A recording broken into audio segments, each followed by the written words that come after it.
وہ سجدے میں سر رکھے جانے کب سے رو رہی تھی۔ جیسے جیسے اس کے آنسو بہہ رہے تھے اس کے دل کو سکون مل رہا تھا۔ یہ کیسا سکون تھا؟ کون دے رہا تھا؟ اسے ایسا لگ رہا تھا جیسے اس کے سارے دکھ کسی نے ایک کن کہنے سے ختم کر دیے ہوں۔ وہ کن کہہ دینے والے نے ہی ایک کن کہہ کر اس کے دل کو سکون دے دیا تھا۔ آنسو تھم چکے تھے، بے چینی ختم ہو چکی تھی۔ اس نے سر سجدے سے اٹھایا تو اسے ایسا لگ رہا تھا جیسے کچھ ہوا ہی نہ ہو، جیسے سب ٹھیک ہو گیا ہو، پہلے جیسا ہو۔ اس نے جائے نماز اٹھا کر سائڈ ٹیبل پر رکھی۔ وہ دھیرے دھیرے چلتی ہوئی کھڑکی کے پاس جا کر کھڑی ہو گئی۔ رات کے تیسرے پہر آسمان پر تارے چمک رہے تھے۔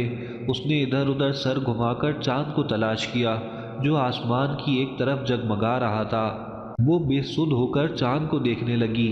یہ وہ واحد کام تھا جو وہ گھنٹوں بنا تھکے کر سکتی تھی۔ جانے چاند میں ایسی کیا کشش تھی کہ وہ اسے دیکھتی چلی جاتی تھی۔ اسے چاند دیکھتے ہوئے وہ شدت سے یاد آتا تھا۔ اس نے اپنی آنکھیں بند کر لیں، پھر کچھ دیر وہ یوں ہی آنکھیں بند کیے کھڑی رہی۔ اس نے آنکھیں کھولتے ہی کھڑکی بند کر دی اور بیڈ پر آ کر بیٹھ گئی۔ اس نے یوں ہی موبائل ہاتھ میں پکڑ کر اسے میسج کر دیا، پھر واٹس ایپ پر اس کا اسٹیٹس دیکھنے لگ گئی۔ جیسے جیسے وہ اسٹیٹس دیکھتی جا رہی تھی اس کی آنکھیں حیرت سے پھیلتی جا رہی تھیں۔ اسٹیٹس پر اس کے ولید کی شیشہ پیتے ہوئے ویڈیو لگی ہوئی تھی۔ اسے اچھی طرح یاد تھا ولید میں ایسی کوئی بری عادت نہیں تھی۔ اس نے اسٹیٹس پر کمنٹ کیا۔ اسے اس وقت اور حیرت ہوئی جب اس کا جواب آ گیا۔ اس نے رات کے اس وقت سے جاگتا پا کر فوراً سے کال ملائی جسے اس نے دوسری ڈیل پر ہی اٹھا لیا تھا۔ ہیلو جی بولو، اس نے کال اٹینڈ کرتے ہی کہا۔ اسے ذرا بھی امید نہیں تھی ولید اس کی کال اٹینڈ کر لے گا۔ آپ پلیز مجھ سے بات کر لیا کریں، اس نے فوراً سے کہا۔ اچھا ٹھیک ہے، اور کچھ؟ دوسری طرف سے پوچھا گیا۔ مجھے کل ملنا ہے آپ سے، آپ پلیز جہاں پہلے ملا کرتے تھے وہاں آ جائیے گا کل شام 4 بجے تک پلیز۔ ایک بار ملنے پھر کبھی کچھ نہیں مانگوں گی پلیز، اس نے التجا کرتے ہوئے کہا۔ اچھا یار میں آ جاؤں گا۔ اسے یقین نہیں آ رہا تھا، جو اس سے بات نہیں کر رہا تھا، اس کی کال اٹینڈ نہیں کر رہا تھا، اب اچانک سے وہ اس کی ہر بات مانتا جا رہا تھا۔ وہ خوشی اور حیرت کے تاثرات لیے ہوئے تھی۔ اس نے زیادہ بات نہیں کی اور فوراً سے اللہ حافظ کہہ کر فون سائڈ ٹیبل پر رکھ دیا اور ایک بار پھر کھڑکی کھول کر کھڑی ہو گئی اور آنکھوں میں تشکر لیے آسمان کی طرف دیکھنے لگی۔ وہ دل ہی دل میں اللہ کا شکر ادا کر رہی تھی جس نے ولید کے دل میں اس کے لیے نرمی ڈال دی تھی، جو دلوں میں احساس ڈالتا ہے۔ اسے اس وقت اپنے رب پر بڑا پیار آیا۔ اسے پتہ چل گیا تھا آج اسے نیند خوب اچھی آئے گی۔ وہ شام کو مخصوص جگہ پر موجود تھی۔ یہ وہی پارک تھا جہاں وہ کبھی کبھار ملا کرتے تھے۔ پارک شہر سے تھوڑا دور تھا، اس لیے یہاں لوگ کم ہی دکھائی دیتے تھے۔ پارک بہت وسیع و عریض تھا، جگہ جگہ بلند و بالا درخت پر پرندے نغمے گا رہے تھے۔ یہ پرندوں کا جلنتر اسے بڑا ہی بھلا لگتا تھا۔ وہ یہاں اکثر آ کر بیٹھ جایا کرتی تھی۔ یہاں رنگ برنگے پھول ولید کی یاد کو اور خوبصورت بنا دیا کرتے تھے۔ وہ کافی دیر سے وہاں بیٹھی اس کا انتظار کر رہی تھی۔ وہ اس کی یادوں میں ایسا کھوئی کہ اسے پتہ بھی نہیں چلا وہ 1 گھنٹے سے وہاں بیٹھی ہوئی ہے۔ اب اسے کچھ لڑکے مشکوک نگاہوں سے دیکھ رہے تھے۔ اس کا دل ایک دم سے ڈر گیا۔ اس نے جلدی سے اپنے بیگ سے موبائل نکالا اور ولید کو کال کرنے لگ گئی۔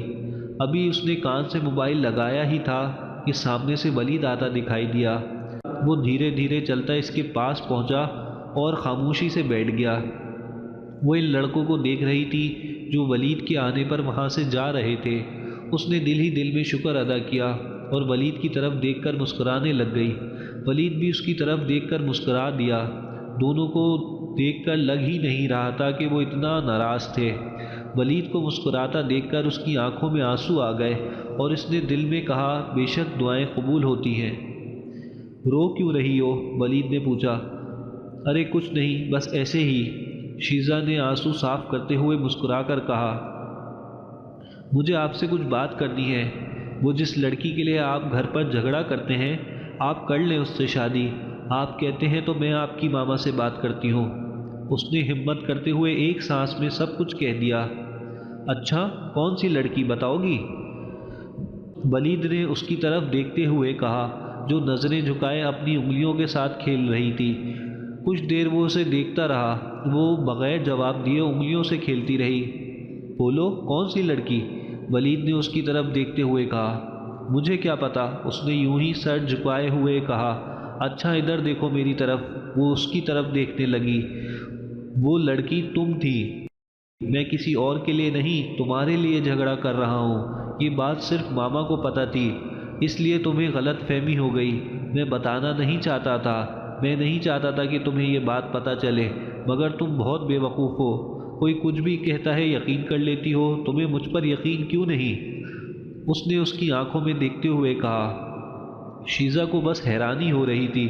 کچھ لمحے وہ کچھ بول ہی نہیں پائی، وہ بس اسے دیکھے جا رہی تھی۔ وہ سچ میں بے وقوف تھی۔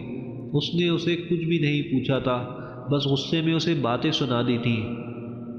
شیشہ کیوں پیا تھا؟ اس نے بات بدلتے ہوئے کہا۔ آپ کی یاد میں، ولید نے کہیں دور دیکھتے ہوئے کہا۔ اتنی یاد آتی تھی تو بات کیوں نہیں کر لیتے تھے؟ آج وہ سارے گلے شکوے دور کرنے آئی تھی۔ تم نے ہی کہا تھا میں نفرت کرتی ہوں تم سے، ولید نے ایک سرد آہ بھرتے ہوئے کہا۔ اچھا چھوڑیں سب، اب شیشہ نہیں پینا پلیز، میں نہیں کرتی آپ سے جھگڑا، آئی ایم سوری۔ شیزا نے اس کا ہاتھ پکڑ کر کہا۔ ارے کوئی بات نہیں، اب نہیں پیتا، بے فکر ہو جاؤ، ولید نے مسکرا کر کہا۔ شیزا کو اس کی مسکراہٹ بڑی بھلی لگی تھی۔ اگر آپ پہلے بتا دیتے تو میں اتنی اذیت نہ سہتی۔ غلط فہمی جتنی جلدی دور ہو کر دینی چاہیے، اس سے رشتوں میں فاصلے نہیں بڑھتے۔ اس نے ایک بار پھر پیار بھرا شکوہ کیا۔ اچھا میری جان، اور کچھ؟ ولید نے محبت بھرے انداز میں کہا۔